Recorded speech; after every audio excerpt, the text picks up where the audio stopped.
Alright, so today's movie review is The Cameraman from 1928, starring Buster Keaton. So now let me show you the criticalist description. A photographer takes up newsreel shooting to impress a secretary. Alright, so now my thoughts on the plot. The plot, I gave it a 3 out of 5.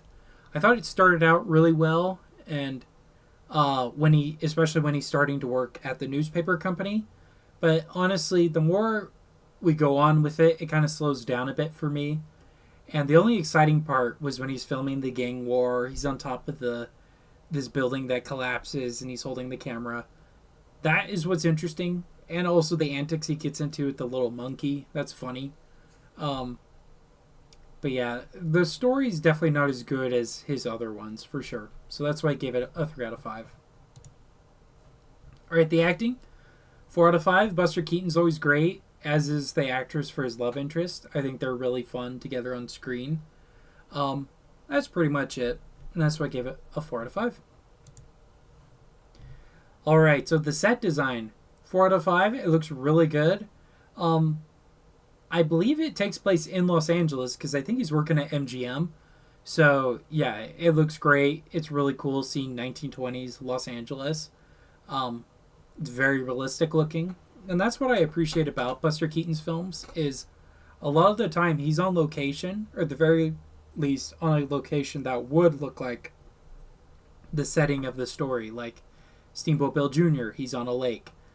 Or I guess a river. And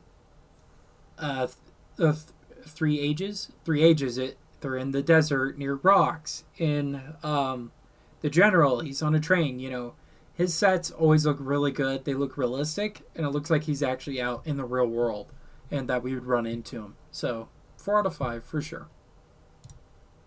Alright, cinematography. 5 out of 5. Really well shot and really well put together. Again, the stunt that I was mentioning with him at the gang war is probably my favorite.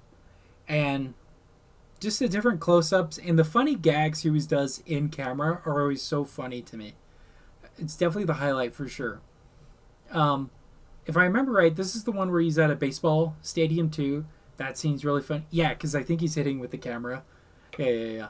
That's really funny. Just overall, well put together, well shot. Looks fantastic. 5 out of 5. Alright, the music. So, the version that I saw in Canopy, I would be giving a 2 out of 5. I thought it was horrific.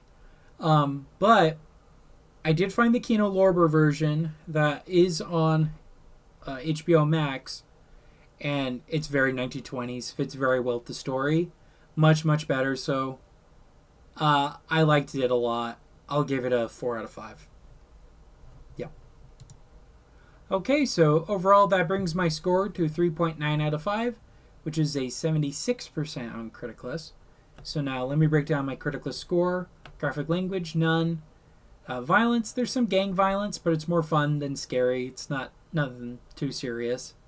Nudity, sexual content, none. Political bias, none. Family friendly, very much so. Kids are going to love these kind of movies, and the Chaplin films, they're really funny. Definitely a great innocent films that they could watch, for sure. Alright, entertainment value, I think for the most part, like I was mentioning though, the story kind of meanders a bit. It's not as entertaining as like Sherlock Jr. or The General or Hospitality or any of his other ones. This is definitely not as well put of a story as those others.